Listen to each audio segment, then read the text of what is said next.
Welcome, everyone, to Helping the Brave podcast. I'm here with my co host, Ed Parcaut. You don't even know my name anymore. What, are you reading it down there? Jeez, you've been doing this long enough. You think.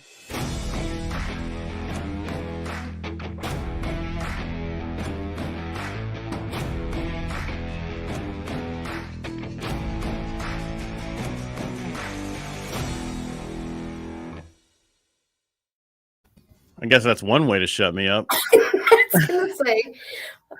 Usually we go, and we are the host of, not like, oh, Ed's talking, shut him up. Hit the button. All right. So I'd like to introduce you to a friend of mine, new friend, Josh, and he's going to share with us about his transition from military service and all about what makes him Josh. So welcome and take it away. Josh, are you there? Yeah. There he is. Are you there? It's like Blair Witch Project all over again.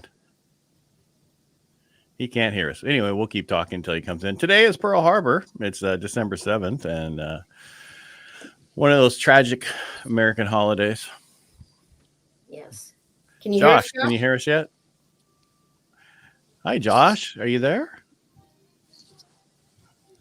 Hi. I hate when you have those problems, Wi-Fi wise. Yes. Josh, let us know when you can hear us. Can you hear us now? No. I just took him out for a second while he's figuring it out. Kind of things I want to go over. What's your plans for the new year? What do we have? A couple more of these this year, and then we're going to wait till next year to fill it up again. We do. And so if you're a veteran, we would love to hear your story. That's basically our criteria. It does not matter when you served or in what branch you served. We would love to hear from you. And I want to challenge you, though. I liked what our guest last week said he does, which instead of doing 22 push-ups and a challenge, he actually contacts 22 people a day to get them to make sure everybody's okay. And I was talking to my wife about this. She goes, you mean like 22 a month, right? There's just no way. It's like, I know you're a nurse and you don't really know how to pick up the phone and stuff or do other stuff. I'm like, you could do a video message to somebody, right? You can quickly, hey, just thinking of you, if you ever need anything, just give me a holler. So I challenge everybody out there who actually listens to this or watches this to do this challenge with us, which is contact 22 people a day, check in on them going forward for the next 22 days or the next 30 days, and just go, or do it forever, whatever you want to do. I challenge everybody to do that, to make it a better world out there going forward, that we actually can talk to these people. Is that something you're willing to do on this challenge? I am. All right. Well, let's see if Josh is here yet. I know he's here, but I'll bring him in. Can you hear us yet? Josh? Why don't you call him? Hey, Josh. Hello, Josh. Not there? I don't know what to do for the guy. I do not either. All right. Well, let's not have staring at him while we're staring at each other. All right. So that challenge, I think, is a great idea. And if anybody else is up for that challenge, please let us know. But I'm going to start mine tomorrow, first thing, and I'll let you know. Josh, I'm going to try him back again. Josh, you there this time? I see you. We see you, but we can't hear you. Josh, are you muted?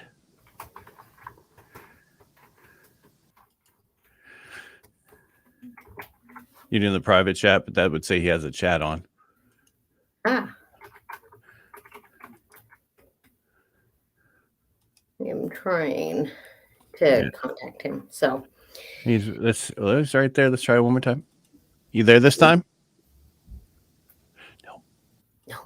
All right. So anyway, that was fun. We'll get him in when he's ready. Oh, he just left. You made him mad. Anyway, so today, like I said, today is Pearl Harbor. That is our challenge that I've asked you to be part of. You should I'll let you know that I've done my 22, and you can let me know that I am absolutely bewildered. You have 22 friends. So yay. Actually, it doesn't have to be friends. It could be acquaintances. It could actually be people you don't know. Smart, ass. It could be anybody. Don't worry, I'll be contacting you because you're not my friend, and then I'll include your husband too while I'm at it. Let's see if Josh is back yet. Are you Are back you yet? with us? Hey, I'm back. I think so. Hey, look at that. Yeah. All right. So quickly before we lose you, tell us your story and kind of how I know you were in the Army. Why'd you pick the Army? Not that that's a bad thing. We ask everybody, so don't take it personally that I asked you why'd you join the Army. Because if you're not first, you're last, right? And the Army is number one, baby. That's why. Oh, is that why? Yeah. Go Army. Didn't you know that he said at the end that was a dumb thing and he said? So anyway, Hey, Ricky so Dad. what in 2004 I joined the Army. I actually went to MEPS with the Marine Corps recruiter right here in Washington, down in Longview.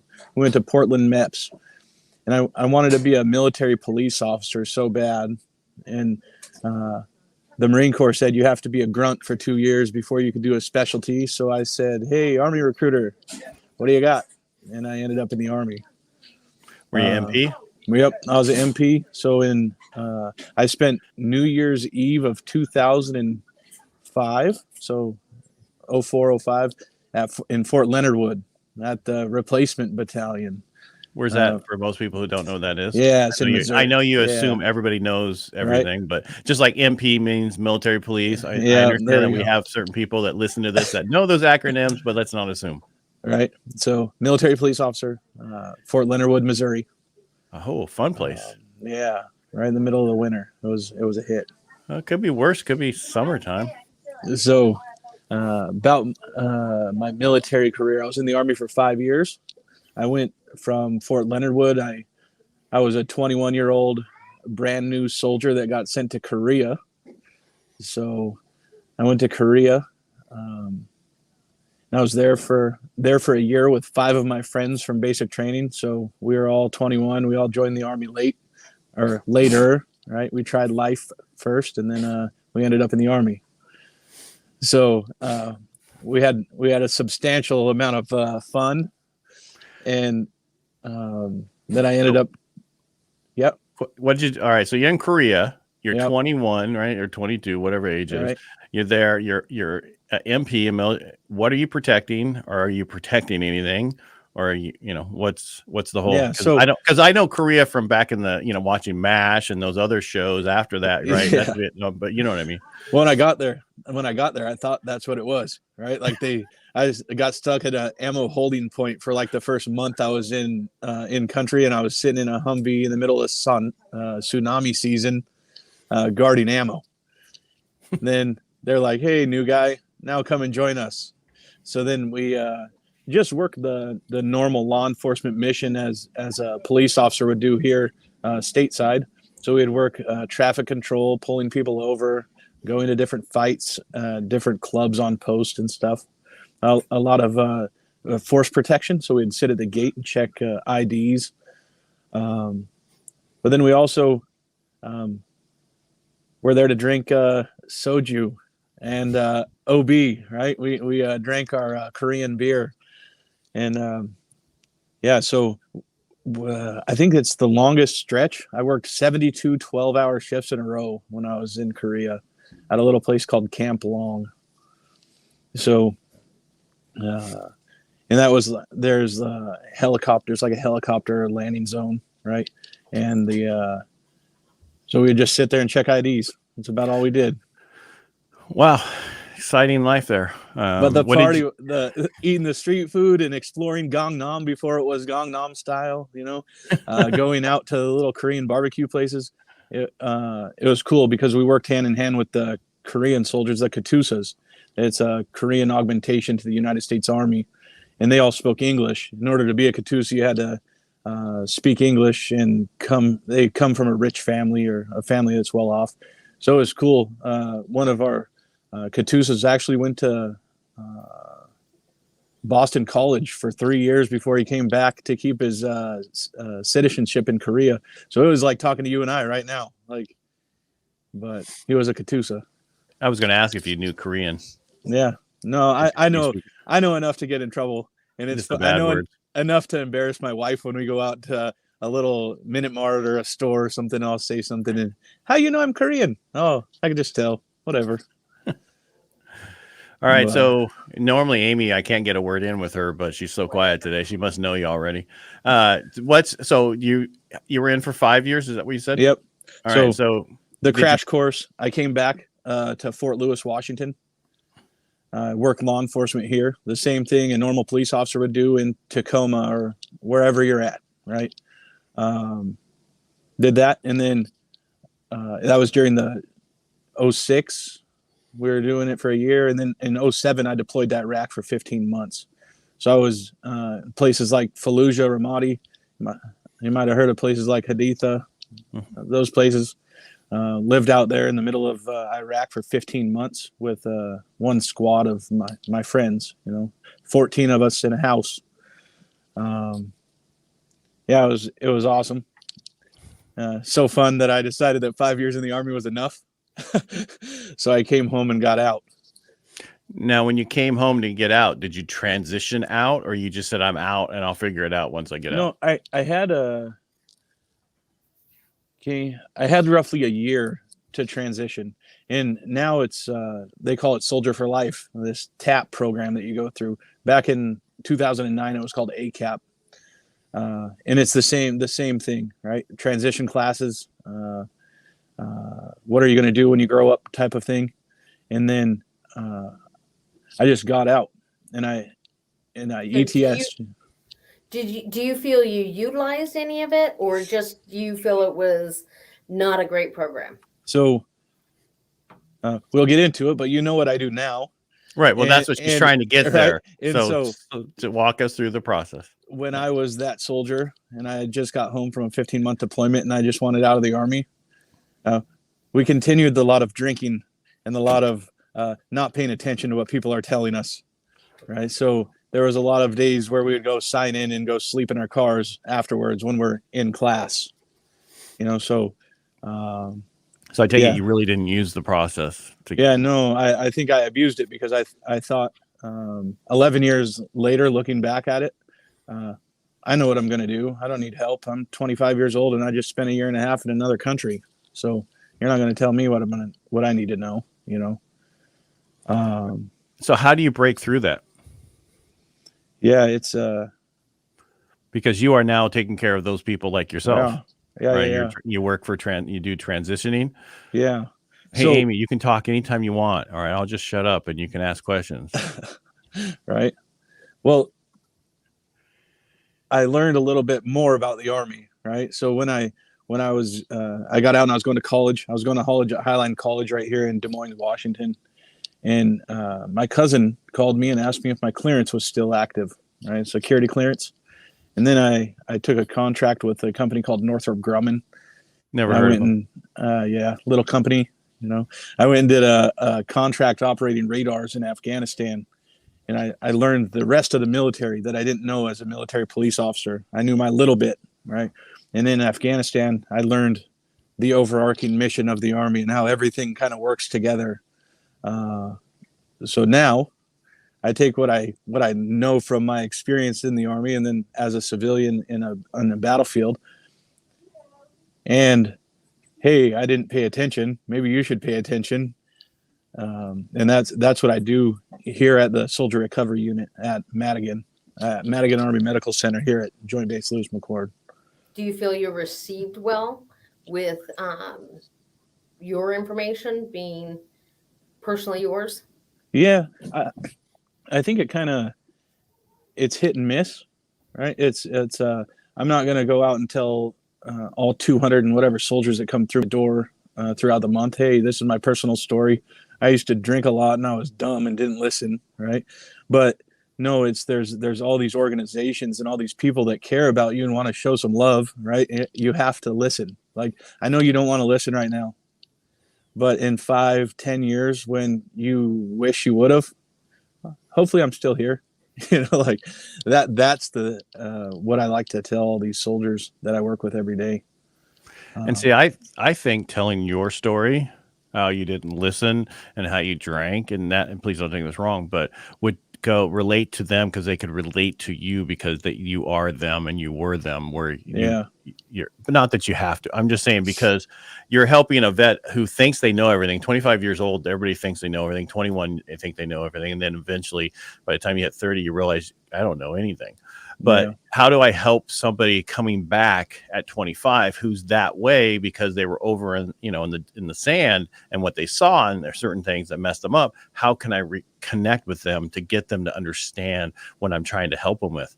You can't save everybody, but you could maybe help increase the odds. And I'm not telling you to do it. I'm just saying it's just a thought. No, and then part of me, like I worked at the VA for a little bit doing homeless outreach. Before I came to this position, I did street outreach to homeless vets in Seattle, actually for the VA. But then, so I put myself in that lens, right? I look back at myself and say, why would I listen to that guy? So every month I teach a transition group, and I talk about that guy and listening. But then I think what would I sit there and look at? I would see the GS civilian that probably went through med board. Maybe he's retired. I don't really know. I can't really tell. Why would I listen to myself? That's why. That's the lens I look at it with, Do you ever look like one of the things I think that has been really big for me this last year is any advice that I give to anybody else, I need to make sure I've also taken myself. Yeah. But I agree with Ed 100%. I think when people hear your story, it becomes way more relatable. And although we can't speak to everyone, I think it could really help garner the people who you could affect. Yeah. Oh, and it's funny because I pick and choose, right? So it's funny, like I'll look at the soldiers' MOS or where they were stationed at or where they were at in Iraq or Afghanistan. And we'll have that conversation. Then I'll be like, hey, here's a little bit about me that you probably didn't know. Then they're like, oh, hey, Josh, what was that program? What was that? And so I don't know. Maybe I don't treat everybody equally as I should, but I share the same programs to everyone that comes in my office. So. Right. But it's like with me in the mortgage industry, right? When I tell people how to fix their credit, they look at me like I have no idea, but then I tell them my story, what has happened to me and how it affected me and how what I'm telling you to do is exactly what I did. And that's just how it works. Yeah. Then they're more likely to understand what you're talking about because it happened to you. When things happen to you, people listen more, right? Because now they go, that guy understands. He was in my situation. He gets it. I'm still might be an asshole, but I still understand I'm not ready for him yet, but I do know when I'm ready, I'm going to come back to that guy because he understands me. Yeah. Right? No, it's great. Yeah. But anyway, I have a son who's a airborne medic, so I understand how you guys can be assholes. So that's all right. All right. So, think you've done everything, know everything. So, and I don't mean you personally as an Army person. I just a young guy. So, right. Even though he's Army. So. Go ahead, Amy. Big feelings about this. Anyhow, Josh. I have the same feelings all the time about it. I don't have mixed feelings. So. He said big feelings. I didn't say mixed feelings. But anyhow, Josh, what do you use today that you learned in the military? Can you think of anything specific? It's funny. I was seeing if I'm sitting at a squad leader's desk right now because the Wi-Fi. I told you guys. One of the things that I always go back to, and it's really, really corny for people that are Army veterans, but it's that leadership acronym, right? So it's like in basic training, when in 2004-05, you were taught this leadership acronym. It talks about its character strengths, right? So it's like loyalty, duty, selfless service, honor, integrity, and personal courage. There's 7 Army values, right? And you're taught this from day one. So it's funny because I use a little bit of all those in everything that I do, so it's like, it was just kind of cheesy. But then as I get older, I look back and I'm like, the Army values, like I kind of still do that same stuff, and whether it's doing work with a veteran organization or coaching my son's football team, it's all the same type of values that I'm trying to instill in future generations, But What there was the any- first thing you gave up when you got out? I don't know. First thing for me was shaving. Yeah, the first thing for me was time. I tell time normally. Oh yeah. No, I still do that. You know, like even my wife, I'll say like, hey, she's like, what time are you gonna be home? 14:30. Oh, I mean, what time is it? My wife's a nurse, so she understands, but it's like, Right. you know, that was the first thing. I'm like, I'm done with that. So No, even though it's great, I still do the haircut thing because I can't handle the poof, but the beard, yeah. Very cool. Okay. So, do you feel, so now that you've learned the bigger scope of the Army, what service do you, would you recommend someone else going into? Just out of curiosity. Are you talking the service, like different, like Army, Navy, Air Force, Marines? Or are you talking about MOS? Oh, okay. Yeah. He's gonna say Army. No, I'm gonna say Space Force. No, Hey, this works for me. Hey, like all good families, my dad was in the Navy, right? So although I was in the Army, my dad, my grandpa, my cousins, they were all in the Navy. My uncle was in the Army. My great uncle was a POW in World War II. He was a ball turn gunner in the Army Air Corps. Mm-hmm. So thinking about it all, like if what I think is my son's name is Maverick, he's 8 years old, you know, if he grows up and wants to go into the military, like I don't think I'll judge one over the other. Like you could go into whatever, but I would check out the Coast Guard or the Air Force, kind of, you know, like, hey, hell, I would say join the Navy and make sure you're a pilot. See, my dad Maverick. My dad would say the same thing, but with a name like Maverick, you gotta be in the Navy. Right. He said Air Force first and then corrected himself. No, my son went in the Army because they guaranteed it. That's why he went in. And that's the most important thing is when you go to the different services, it's when you get what you want. That's the one you should go to. No, that's funny because I joined the Army because of the guarantee, right? You could be a military police officer. Here's what you're doing. And I didn't ask I didn't get a bonus or nothing. And it was straight 5 years from the starting line, right? Then I'm in the Army and I hear, oh, you did 4 years and you got a $20,000 bonus? What? Or you did 2 years and got 15,000? What? Yeah, but I hated my job. Right. Isn't that interesting? So is there any program that you think is happening now or a way in which to change a program that you think would be incredibly impactful with transitioning service members? Yeah, there are so many programs that deal with this topic. I think it's the soldier actually engaging with their transition and owning it, right? So whether they want to drive a semi truck or they want to work for an IT company doing some network engineering or whatever their goal is, it's taking full advantage of all the programs that are available. So example, I was just talking to one of my soldiers today. He went through the corporate fellowship here, DoD Skill Bridge program, where soldiers could do internships and coursework while they're transitioning out. He went to go work for a company called Tableau. Now it's been bought by Salesforce, and he's a area manager for Salesforce here locally in the Seattle area. And so it's if you take advantage of the programs, there are so many opportunities. It's really endless. There's endless opportunities when you're transitioning out. Amy, I muted you because you were getting feedback. Your volume's too high. So sorry. Anyway, no, not you, Josh. It was Amy. I just clicked to mute. I could hear you coming back through her thing, so it was getting hard to hear you. What do you see going forward that we should mainly do differently when you're transitioning out of the military, besides pay attention? Yeah, that's the $1 million question, my man. That's the question I wish I could tell every soldier that comes through here every day. It's know what your goals are, right? Be a grown up.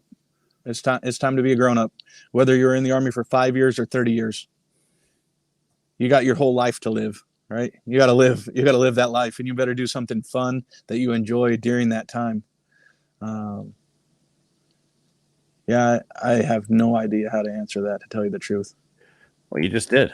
Yeah. You can unmute yourself, Amy. You just need to turn your volume down on your speakers. Or wear headphones. I was going to say, I always say, even in finance, nobody cares more about you than you. And so, when you expect other people to care more about you, whether it be your bills, your advancement, your anything, that's when things don't ever work out the way you expected, because nobody cares more about you than you. Yeah. It's kind of selfish. But if you know anything, you need to be selfish so that you can. Amy, turn down your volume. It might sound good on your side, but you can hear that too, Josh, or just me? Yeah. It's important that you think about yourself when you first get out, what you plan on going forward, so that you can be there for the other people in your life when you do find those significant, if you don't have that person now. And I mean, especially for your kids too, because you were talking about people in the service. My dad was in the Air Force. My uncle was in the Air Force. My stepdad was in the Marines. Didn't hold that against them. And then my grandfather was in the Army. So we're come for a full service. And then my other uncle was in the Navy. So again, back to the service, wherever you want, whatever works for you is where you should go. But when you need to focus on transitioning out, just like any job, the moment you get in there, what's your plan for the future? What's your plan for 4 years from now? It's the same thing I tell my kid right now, Blake, who's in the Army. It's like, you want to be a nurse. Well, have you been going to school? Oh, no. I understand there was COVID and other stuff, but you could have been doing stuff online. But, they're all big about, I want to jump out of airplanes. I want to do all this other stuff. And, Yeah. And that's what I tell some of these soldiers, like, if you work at Home Depot, right? Home Depot doesn't have a transition program where you could focus on your next job when you're still getting paid from Home Depot. Like, I'm going to go work for Lowe's. Let me go through this carpentry class so I could be a better Lowe's employee. No, that's not an option, So that's a unique way of looking at it. Like, if something did happen where you might have some sort of disability or whatever from the VA, right? There are no programs that are going to pay you to go to school to leave working at Target, or I like to use Bass Pro and Cabela's as my two, when I explain the whole VA system, right? They don't care what your next transition in life is, but. Yeah, but do you think the military really cares? And I'm not trying to be a negative person, but I think sometimes in certain places and certain ranks, they care. I think other ranks, they don't necessarily care. Yeah. And I know a lot of soldiers that think the same thing, right? But if you look at it through that other avenue, right, they care a lot compared to other places, right. And I guess it would be about retention, right? You want to get the most people to 20 or 30 years. You want to get the most people to retirement, and if you're not doing that, then what are we wasting our time on? Right. But looking back, would you have changed anything you've done? Yeah, probably. But I'm not going to tell you. We don't need to talk about that here. I got away with it, so I don't want to talk about it. You come to my VFW post, and we could have a conversation. All right. Well, I'm down in California, so it's take me a little bit to get there. All right. See you next week. All right. Sounds good. All right, Amy, what do you got to talk about? I'm going to shut up so you can talk. Is that any better? Let's see. Yeah, that's great. Yeah. You just have your speakers too loud. We could hear ourselves through your speakers to your mic. So. All right. Well, you're just a rebel. You just don't want to you have a mic or headphones on. You don't want to mess up your hair. Sorry. I don't have any, so I don't have to worry about it. And I haven't been successful in it, so. In what? In getting it all to work simultaneously. It's working right now. Now. Yeah, it's great. Yeah. So, but regardless, anyhow, so I think I know I'm very pessimistic. I think people care about people. I don't necessarily think the Army cares about transition as much as we would like to think it does. But I think, you know, like you care about helping service member or soldiers transition as well as you can. Yeah. And I think there's people everywhere who are caring, if that makes any sense. But I think, like you said, you have to participate. You have to save yourself to some degree. Participate in the programs to find the things that work well or that can get you to the next level. And so I think, as rough as that may seem to say, save yourself, nobody cares about you more than you. These things help people, if they understand them, to get to the next level. I think vets care about other vets more than anybody else. How about that? Yeah. And that's an accurate statement, I would say. Yeah. We had a gentleman on last week. You probably didn't hear us when we were talking about this earlier because you're having your issues, but basically he doesn't believe in the 22 a day push-up challenge and that kind of stuff. He's like, what I do is I contact 22 people a day to check in on them to make sure that they're doing okay instead of doing the push-ups. I said, that's a great idea. And I'm like, that's a good challenge we should do going forward, that all of us reach out to 22 people a day. You don't have to pick up the phone and call them. You could do a video message to everybody and check on them. Hey, how you doing? I'm here for you. If you need anything, let's do this. Amy and I are going to start the challenge tomorrow. So you don't have to agree to it, Josh, but I just think it's a great idea for people to do. That's crazy. Well, I bring awareness to that in a different light. Like I have it tattooed on my finger. Right. So like, this is the craziest. It leads to conversation. Then people are like, huh? Wow. And then it always gives people the, oh my goodness, kind of reaction.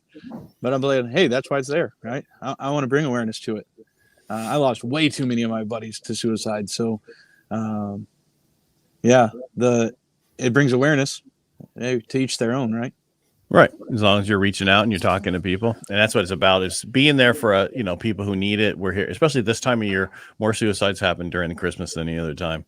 I know. So. And that whole conversation, right? So people always say that, right? The Army's telling you, or the military tells you, hey, during the holidays, people like to do whatever, right? So it's always brought up. Right. So is a part of it that it's brought up, that it's more it happens at this time? Is it because they're telling us it's going to happen at this time? Or it's like a bigger conversation. It should be something that's all year round, not just during the holidays, Well, that's just like Veterans Day. You should be thanking a vet every day, not just on Veterans Day. Right. Yeah. Yeah. All right. Well, Josh, thanks for being here today. Hey, one last thing. Shameless plug for Josh. So here at the Soldier Recovery Unit at JBLM, that's Joint Base Lewis McChord for you people that don't know acronyms. On Fridays, I started the best program. You said, what's the best program? So I started about a month before Thanksgiving. I started bringing in different veteran service organizations, or VSOs, for donuts and coffee on Friday mornings here at the SRU.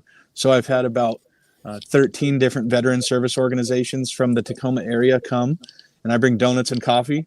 And all I do is simply introduce veterans, whether they're the veterans that work for the organization or cadre or staff or the soldiers in transition.